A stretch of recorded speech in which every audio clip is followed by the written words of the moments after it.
ಮಾತಾಡ್ಲಾ? ಧರ್ಮಪ್ರಕಾಶ್ ಅಂತ ಹೇಳಿ ಇವರು, ಚಂದ್ರೇಗೌಡರು ಅಂತ, ನಾನು ವಿಶ್ವಾಸ್ ಅಂತ ಹೇಳಿ, ಇವರು ಗೀತಾ ಮೇಡಮು, ಇವರು ಅರುಣ್. ಲಂಚ ಕೊಡಿ ಅಂತ ಕೇಳ್ತಾಳೆ. ಆ ಲಂಚದ ಅಮೌಂಟ್ ನಾವೇನು ಬ್ಯಾಂಕಿಗೆ ಕೊಡಲ್ಲ, ಅವಳ ಅಕೌಂಟಿಗೆ ಕೊಡ್ತೀವಿ. ಅವಳ ಅಕೌಂಟಿಗೆ ಕೊಟ್ಟಾಗ ಏನಾಗುತ್ತೆ?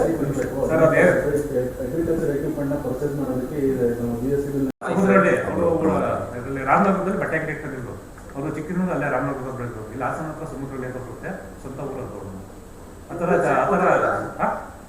ಎಲ್ಲರಿಗೂ ಕೊಟ್ಟಿದ್ದಾರೆ. ಇದಕ್ಕೆ ಬೇಕಾದ್ರೆ ಗ್ಯಾರಂಟಿ ಇಲ್ಲ, ಚೆಕ್ ಕಾರ್ಡ್ ಅಂತ ಚೆಕ್ ಕೊಟ್ಟಿದ್ದಾರೆ. ಸಿಸಿ ಕ್ಯಾಮೆರಾ ರೆಕಾರ್ಡ್ ಇದೆ, ಫುಟೇಜ್ ಎಲ್ಲ ಪೊಲೀಸರು ಎಂಡ್ ವರ್ಕ್ ಮಾಡ್ತಾರೆ.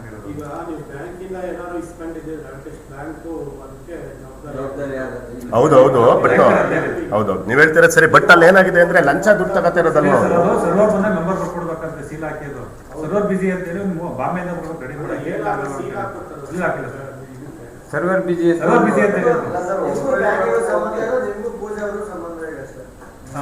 ಹೌದು ಹೌದು ಹೌದು ಸರ್.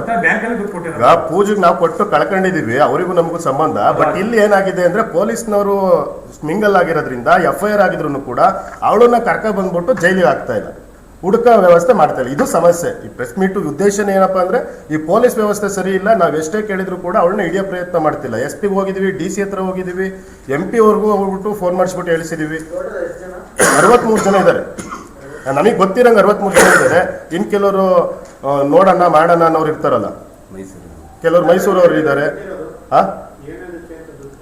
ಸರ್ ಅದೇ ರೈತರಿಗೆ ನಿಮ್ಗೆ ಎಲ್ಲರಿಗೂ ಸಬ್ಸಿಡಿ ಲೋನ್ ಮಾಡಿಕೊಡ್ತೀವಿ. ಕೋಳಿ ಫಾರಮು, ಮೇಕೆ ಫಾರಮು ಏನಾದ್ರು ಒಂದು ಮಾಡ್ಕೊಳ್ಳಿ. ಅಲ್ಲಿಗೆ ನಿಮಗೆ ಏನಂದ್ರೆ ಒಂದು 50 ಲಕ್ಷ ಕೊಟ್ಟರೆ ಒಂದು 20 ಲಕ್ಷ ಕಟ್ಟಂಗಿಲ್ಲ, ನೀವು ಸಬ್ಸಿಡಿ ಬಂದ್ಬಿಡುತ್ತೆ. ಅಲ್ಲೇ 20 ಲಕ್ಷ ಕಟ್ಟಂಗಿಲ್ವಲ್ಲ, ನನಗೆ 5 ಲಕ್ಷ ಕೊಟ್ಬಿಡಿ, ನಾನು ಎಲ್ಲ ಬೇಗ ಪ್ರೋಸೆಸ್ ಮಾಡ್ಬಿಡ್ತೀನಿ ಅಂತ ಹೇಳ್ಬಿಟ್ಟು ಜಮೀನೆಲ್ಲಾನು ನೋಡೋಕ್ಕೆ ಅಂತಲೂ ಯಾವುದಾದ್ರು ಒಂದು ಟೀಮ್ ಮಾಡಿ ಎಲ್ಲ ಟೀಮ್ ಮಾಡ್ಕೊಂಡು ಎಲ್ಲ ರೀತಿ ಕಳಿಸ್ಯಾಳವಳು ಎಲ್ಲ ಕಡೆ ಜಮೀನಿಗೂ ಕೂಡ. ಹಂಗಾಗಿ ಏನು ಮಾಡಿದ್ರು ರೈತರು, ಜಮೀನಿಗೆ ಬಂದ್ಬಿಟ್ರು, ವೆರಿಫಿಕೇಶನ್ ಮಾಡ್ಬಿಟ್ರು, ಪಕ್ಕ ಇದು ಕೊಟ್ಬಿಡ್ತಾರೆ ಅಂತ ಏನು ಮಾಡ್ಬಿಟ್ರು. ಏನು ಸರ್, ಅವ್ರದೇ ಒಂದು ಟೀಮು, ಅವರೆಲ್ಲ ಸೂರ್ಯೋದಯ ಬ್ಯಾಂಕ್ ಅಂತ ಇದೆ.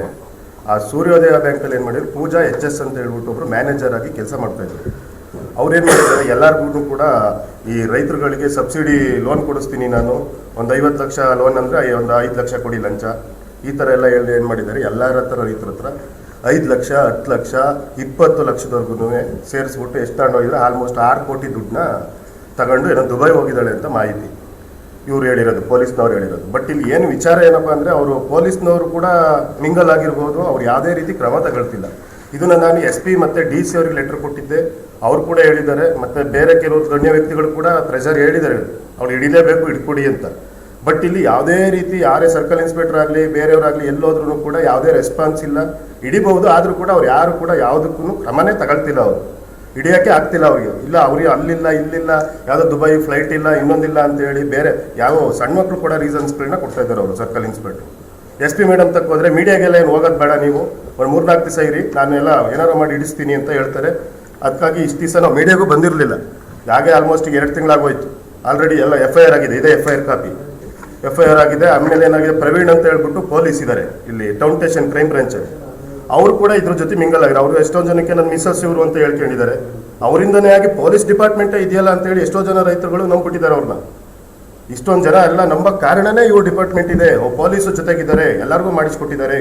ಹಂಗಾಗಿ ಏನೋ ನಂಬೋದು. ಇವಳು ಬ್ಯಾಂಕ್ ಮ್ಯಾನೇಜರು ಅಲ್ಲಿ ಕ್ರೈಮ್ ಬ್ರಾಂಚಲ್ಲಿ ಇದ್ದಾರೆ ಅವರು. ಕ್ರೈಮ್ ಬ್ರಾಂಚಲ್ಲಿ ಕಾನ್ಸ್ಟೇಬಲ್ ಆಗಿರ್ಬೇಕು. ಈಗೇನಾಗಿದ್ದಾರೆ ಅಂತ ಗೊತ್ತಿಲ್ಲ. ಬಟ್ ಅವರೇ ಬಂದ್ಬಿಟ್ಟು ಸುಮಾರು ಜನ ರೆಕಾರ್ಡ್ ಎಲ್ಲ ಇದೆ. ನಾನು ಏನು ಈಗ ಮಾತಾಡ್ತಾ ಇದ್ದೀನೋ ಇದಕ್ಕೆ ಎಲ್ಲ ರೀತಿಯ ಆಧಾರಗಳಿದೆ, ಎಲ್ಲ ರೀತಿ ರೆಕಾರ್ಡ್ಸ್ ಇದೆ. ನಾವು ಸ್ಟೇಷನ್ಗೆ ಹೋದಾಗ ಅವ್ರು ಯಾವ ರೀತಿ ಬಿಹೇವ್ ಮಾಡಿದ್ದಾರೆ ಅದು ಕೂಡ ರೆಕಾರ್ಡ್ ಇದೆ. ಆಮೇಲೆ ಎಲ್ಲದಕ್ಕೆ ಏನು ರೆಕಾರ್ಡ್ ಏನಿಲ್ಲ ಅನ್ನಂಗಿಲ್ಲ, ಪ್ರತಿಯೊಂದು ಇದೆ. ಬಟ್ ಇಲ್ಲಿ ಏನಾಗಿದೆ ಅಂದರೆ ಅವರು ಪ್ರವೀಣ್ ಕೂಡ ಪೊಲೀಸ್ ಆಗಿರೋದ್ರಿಂದ ನಮ್ಮ ಕಾಪಿ ಏನೋ FIR ಮಾಡೋದಕ್ಕೆ ಹುಡ್ಕೋದಕ್ಕೆ ಅಲ್ಲ, ಡಿಪಾರ್ಟ್ಮೆಂಟ್ ಮೇಲೆ ಏನಾದ್ರು ಕಳಂಕ ಬರುತ್ತೋ ಏನೋ ಅಂತ ಹೇಳ್ಬಿಟ್ಟು ಇವರು FIR ಮಾಡೋಕ್ಕೆ ಭಾಳ ಇದು ಮಾಡ್ತಾರೆ. FIR ಮಾಡ್ಸೋಕ್ಕೇ ದೊಡ್ಡ ಹೋರಾಟ ಮಾಡ್ಬಿಟ್ಟು ಮಾಡಿಸಿರೋದಾಗಿದೆ ಇವ್ರ ಹತ್ರ. ಹಂಗಾಗಿ ಪೊಲೀಸ್ ವ್ಯವಸ್ಥೆ ಕೂಡ ಒಂದು ಸ್ವಲ್ಪನೂ ಸರಿ ಇಲ್ಲ ಇಲ್ಲಿ. ಹಂಗಾಗಿ ಎಲ್ಲದು ಬರೀ ಕೇಳೋದು, ಹೋಗೋದು, ಬರೋದು, ಹೋಗ್ರಿ ನೀವು ತಾನೇ ಮೋಸ ಹೋಗಿರೋದು, ಏನೋ ಮಾಡ್ತೀನಿ ಅಂತ ಏನೋ ಒಂಥರ ಬೇಕಾಬಿಟ್ಟು ರೆಸ್ಪಾನ್ಸ್ ಮಾಡ್ತಾರೆ ಇವರು. ಇನ್ನು SP ಮೇಡಮ್ ತಕ್ಕ ಹೋದ್ರೆ ಅವರು ಇನ್ನೊಂದು 3 ದಿವಸ ಇರಿ ಮೀಡಿಯಾಗೆ ಹೋಗ್ಬೇಡಿ ಅಂತಾರೆ. DC ಮೇಡಮ್ ಪಾಪ ಹೋದ ತಕ್ಷಣ ರೆಸ್ಪಾನ್ಸ್ ಮಾಡಿ SP ಗೆ ಅಂತ ಬರ್ಕೊಟ್ರು, ಅದೆಲ್ಲ ಇದೆ, ಲೆಟರ್ ಎಲ್ಲ ಇದೆ. ಎಲ್ಲ ತನೂ ಹೋಗಿ ಮಾತಾಡಿ ಎಲ್ಲ ಬಂದಿದ್ದೀವಿ.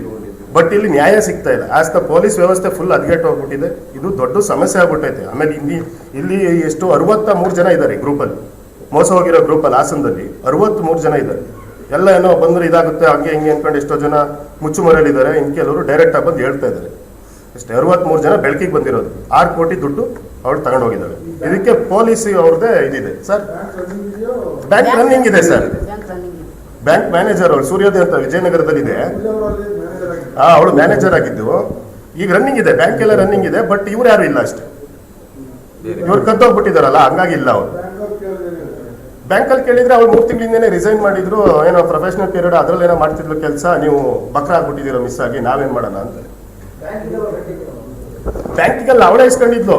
ಅವಳ ಅಕೌಂಟಿಗೆ ಇಸ್ಕೊಂಡು ನಾನೇ ಮಾಡ್ತೀನಿ ಎಲ್ಲ ಲೋನು ನಾನೇ ಏನ್ ಸರ್ ಇಲ್ಲ ಇಲ್ಲ ಅವ್ರ ಅಕೌಂಟಿಗೆ ಹಾಕಿಸ್ಕೊಂಡಿದ್ಲು. ಅವಳು ನಾನೇ ಲೋನ್ ಪ್ರೊಸೆಸ್ ಮಾಡ್ತೀನಿ. ಅವಳು ಚೆಕ್ ಕೊಟ್ಟಿದ್ದಾಳೆ. ಹೌದು ಅದೇ ಸರ್. ಅದು ವಿಚಾರ ಏನಪ್ಪಾ ಅಂದ್ರೆ